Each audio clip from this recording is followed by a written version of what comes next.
Hi guys, welcome back to my channel. It's me, Kia Ariel, and I got my bonnet on. Let me just go back. I got my bonnet on or whatever, and today I'm just back here with another video. I just want to talk about some things that I have been going through. I love documenting my life, whether it be good, bad, whatever. I just feel like, we are all spirits having a human, or souls having a human experience. So it's like books and it's like, why not document your life?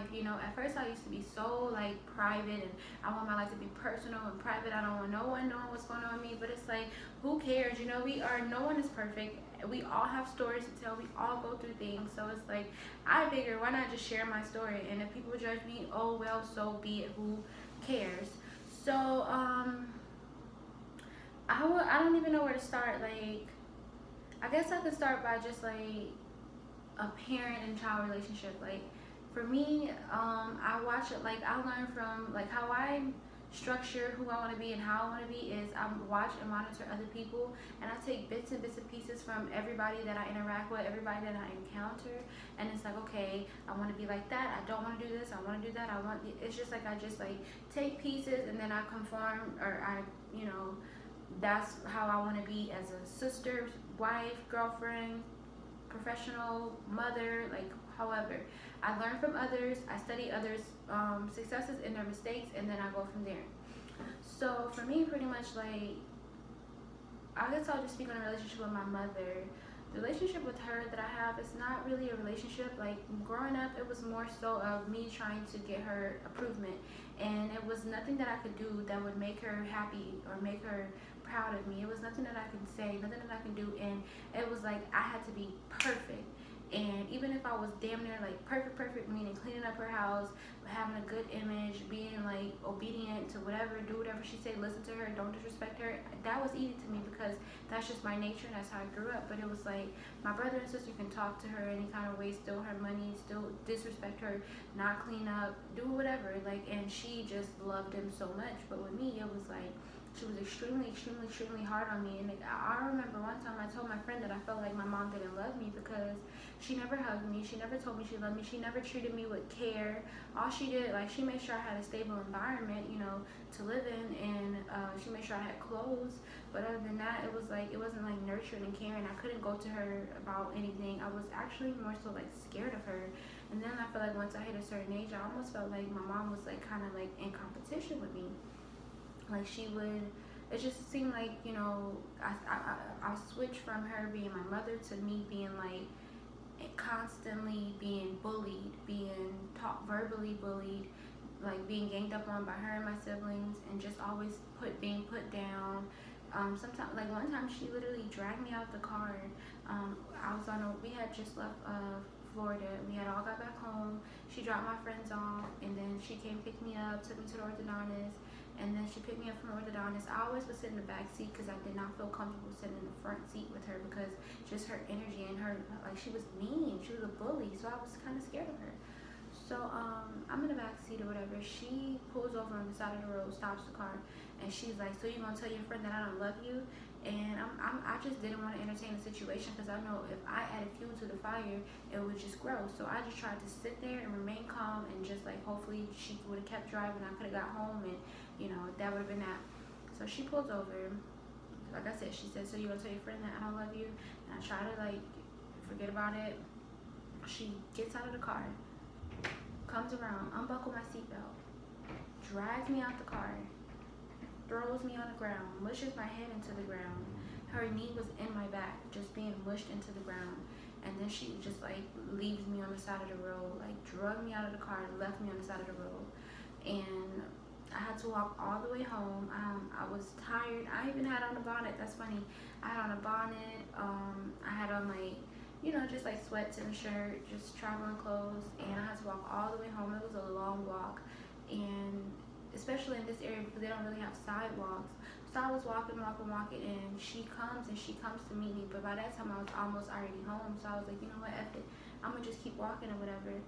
And that was that. And then, like, it's like she always would try to triangulate my siblings to make sure we did not have a good relationship. And I don't know if that's because, like, her and her siblings don't have a good relationship, that she had to make it her mission to make sure we didn't. but it's like so sick, you know. It's like she'll be damned if our lives are remotely better than hers, or at least mine's. You know, like she fights to make sure they are good, but she fights to make sure she puts me down. She tries to tell people that I'm crazy, tries to have me put in mental institution, tries to just destroy me and make me feel worthless when she knows what I'm capable of, because I've already proven, you know, everything that I could be. And plus it's like everyone around me is scared of my potential, and it's sad because it's like if I make it, we all make it. I'm a very selfless person. I used to give my mom like my entire checks. But it's just like I realized that it's not about me. It's really about my mother, because she sees something in me that she feels like it's a threat to her. So she's gonna try to knock it down as much as she can until I lose hope. And I'm never gonna lose hope. So they just gonna have to like do something to me, because as long as I have breath in my lungs, I am going to make it my mission to be all that I can be. And it's like they just gonna have to move out of my way or kill me. And I feel like they're going to probably try to hurt me, because I am too much for them. It does not take nothing for me to be happy. For me to be happy, I just need breath in my lungs, and that's it. I don't need material things. I don't need validation from others. I don't need this, that, another. I don't need outside external validation. I validate myself just by knowing that God loved me so much that he gave up his son for us on the cross. Like when my parents did the do, it was me versus a million billion other little swimmy thingies, and I'm the one that made it. So why the fuck am I gonna be like? It took me a while to understand this, but it's just like it's such a waste of time being unhappy, being competitive with people, feeling like you're not enough, seeking validation from outside sources. That is a pointless waste of time. You are who you are. You are here right now. You are here for a purpose. You are here for a reason. You need to figure that out and start getting to work. We are all amazing individuals. We're all amazing individuals. And I hate the fact that, like, I know my potential. I know who I am. I don't try to hate on people. I love people. I love everything about life. And it's like people are struggling. And not just, people are really struggling. And it's sad because even rich people, they're struggling. They're struggling. People with degrees, they're struggling. Beautiful people, they're struggling. People with a bunch of cars, a bunch of money, people are struggling because they haven't found God. And I'm not going to be like, oh my God, I'm a Christian and I know the Bible front to back. No, I don't. I'm literally learning the Bible right now as we speak. But what I do know that every day that we wake up is a blessing because someone didn't. Every time we get to plug our phone into the wall and charge it is a blessing because people are without electricity. Every time that we get to drink a bottle of water, even water from the faucet, is a blessing because people have to walk miles for water. Miles. Every day that we get to put on clean clothes and shoes is a blessing because people don't even have shoes. They don't even have shoes. So it's like I almost want to cry because it's like I've spent so much time just being unhappy about stuff that, one, I couldn't control, two, that did not matter. It did not matter. And then three, stuff that's like is pointless, you know? So it's just kind of funny. It's kind of embarrassing, but it's kind of funny.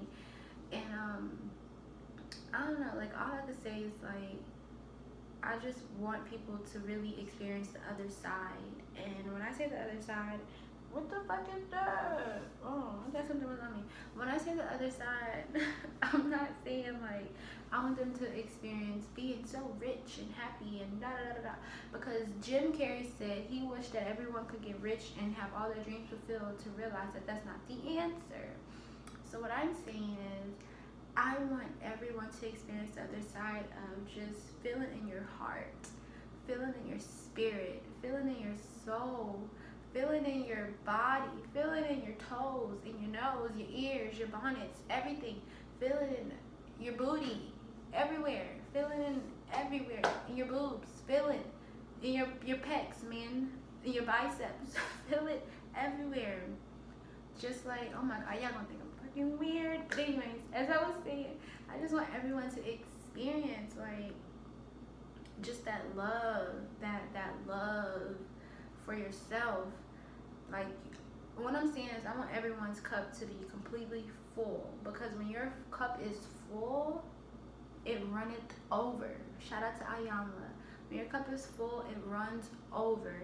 And what that means is, you don't have time for jealousy. You don't have time for hatred. You don't have time for comparing yourself to others. You don't have time for putting yourself down. You don't have time for procrastination. You don't have time for animosity. You don't have time for just all the bad stuff. You don't have time for, what else is bad? You just don't have time for none of the negative shit. It's all positive. All positive. You don't have time for it. You don't have time to be mean, a mean spirit, because you're happy with yourself. You don't have time for none of that. You're focusing on your purpose. You're walking in divine alignment. You're walking with your purpose. You're walking with God. You're walking with love. You're walking with faith. You're walking with no fear, no second guessing, no doubting yourself. You're just walking in love and spirit. And that's the other side, not the materialistic things. Because once you get to this side, all that stuff, like Chanel bags, sports cars, whatever, all the material things, that comes like this. Once you heal this, your heart and your soul and your spirit, once you heal all of that, you can have anything you want in this world. I love talking like this because Jeffree Star talks like this, and so I'm going to talk like this.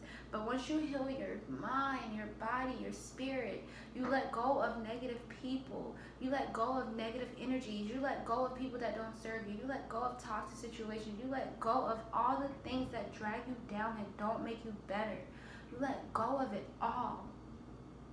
And you fill yourself up. Like, it's like going to grocery shopping and you get all the healthy food, you get all the healthy stuff for your soul, which will be God for one, or whatever you believe in, but definitely God, definitely positive thinking, definitely eating right, definitely being mindful of your thoughts, being mindful of your actions, your decisions, definitely, like, coming up with a plan of how you want to structure your life, and being consistent and putting your plan into action, just following your goals, waking up every day, being grateful, gratitude is another thing, like, just, filling your cup up with all the good stuff, and like I said, once you do that, that's how you live your best life, babe. That's how you live your best life. Fill yourself up with abundance, and then you can have whatever you want in this world, whatever you want. I have experienced it. I've experienced it, and it's like kind of crazy, because if you go through life your whole life one way,